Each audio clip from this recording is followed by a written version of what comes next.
Banyak yang bertanya, apa sebenarnya rahasia Pak Purbaya berani untuk menyenggol pejabat manapun? Dan ternyata sebenarnya sangat simpel kalau kita lihat, karena beliau adalah pejabat non-partai. Pak Purbaya sendiri mengatakan, saya bodoh amat karena tidak terikat dengan politik. Siapa yang menyangka bahwa Pak Purbaya itu bukan orang yang dipilih melalui aliansi politik, bukan dari parpol tertentu atau orang-orang yang berada di lingkaran elit politik. Karena apa? Pak Purbaya adalah murni seorang ekonom. Jadi beliau itu adalah ekonom profesional, teman-teman. Memulai karirnya dari Dana Reksa Resource Institute, PT Dana Reksa Securities, Ketua Dewan Komisioner LPS dan lainnya. Jadi Pak Purbaya bahkan menyatakan juga dengan tegas tidak tertarik masuk ke dalam dunia politik praktis dan menanggapi isu tawaran-tawaran dari partai politik dengan mengatakan saya bodoh amat karena tidak terikat dengan partai politik. Jadi posisi Pak Purbaya dipilih sebagai Menteri Keuangan itu berdasarkan pada kapasitas dan keahlian profesional di bidang ekonomi dan keuangan, atau istilahnya disebut dengan teknokrat. Jadi beliau itu adalah teknokrat, orang yang ahli di bidangnya dan dimintai oleh Pak Prabowo untuk jadi Menteri Keuangan. Nah, inilah sebabnya mengapa para pejabat seharusnya diisi oleh teknokrat, orang yang ahli di bidangnya dan sesuai dengan bidangnya. Kira-kira di masa lalu ada nggak seorang teknokrat yang menjabat? Jawabannya ada. Bahkan jadi presiden, namanya adalah B.J. Habibie.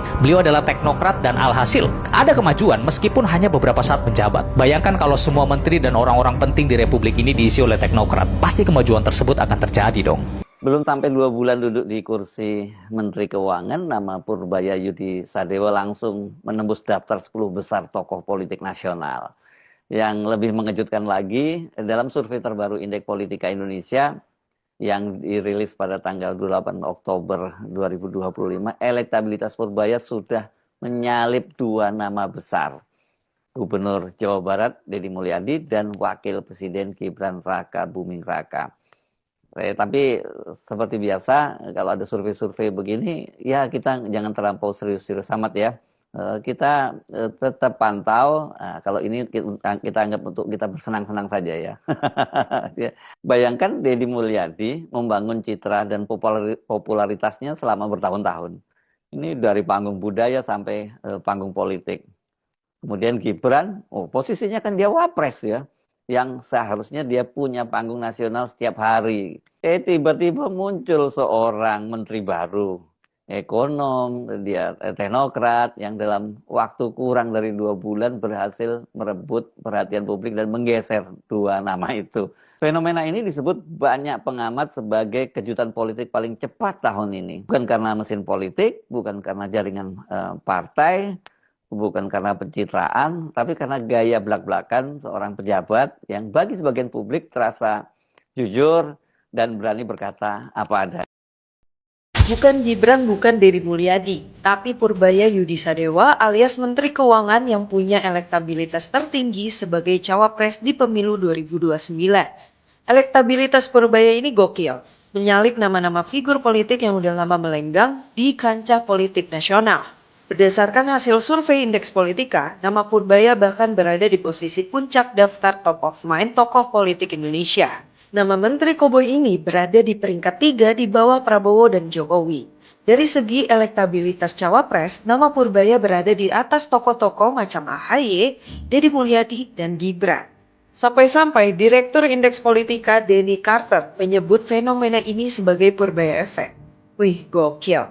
Meski punya elektabilitas yang moncer, Purbaya sendiri mengaku nggak tertarik buat terjun ke dunia politik. Bahkan baru-baru ini, Purbaya terang-terangan menolak tawaran dari Partai Amanat Nasional atau PAN yang menginginkan dirinya menjadi kader.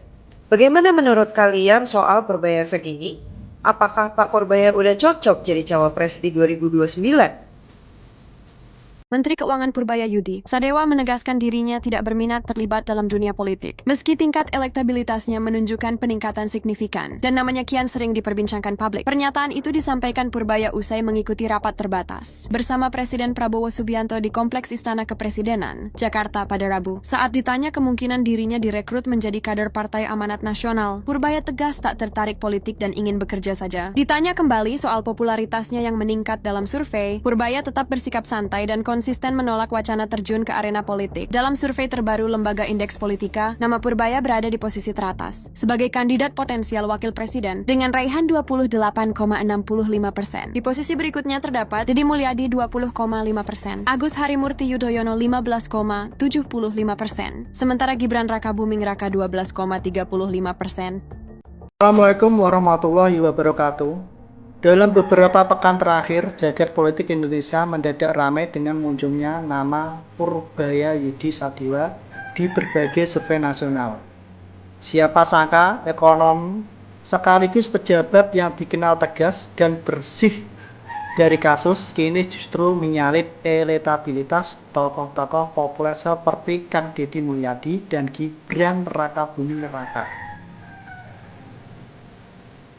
Ya, dalam survei terbaru yang beredar, nama Purbaya muncul di urutan atas daftar calon potensial pemimpin nasional 2029.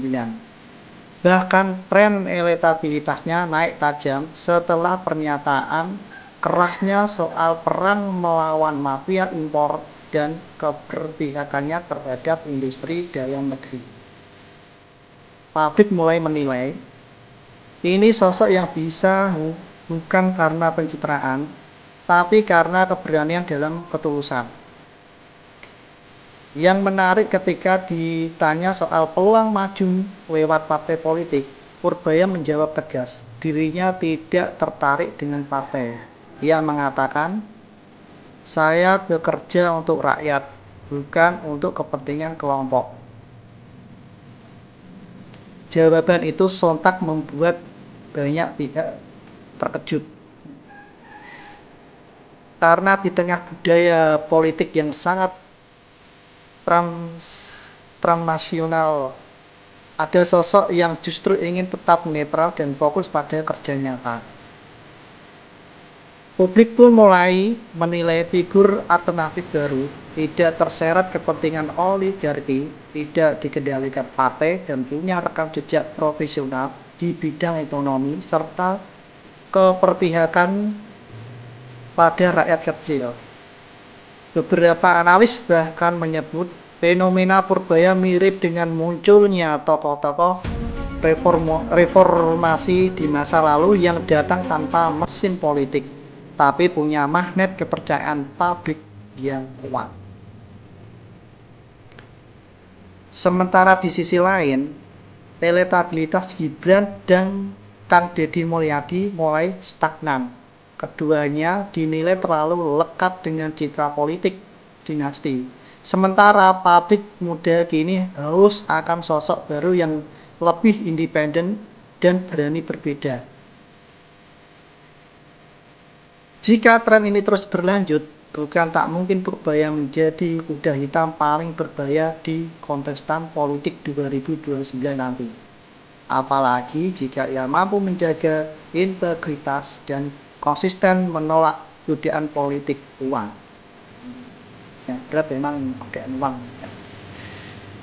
Rakyat Indonesia tampaknya mulai membuka mata. Mereka tidak lagi cari tokoh yang populer, tapi tokoh yang punya nurani dan keberanian. Dan di titik ini, nama Purbaya mulai menggema sebagai simbol perlawanan terhadap sistem politik lama yang penuh kepentingan. Apakah Purbaya benar-benar maju tanpa partai? Atau justru akan didorong rakyat langsung sebagai calon independen? Kita lihat apakah fenomena ini benar-benar akan mengguncang peta politik nasional. Wassalamualaikum warahmatullahi wabarakatuh.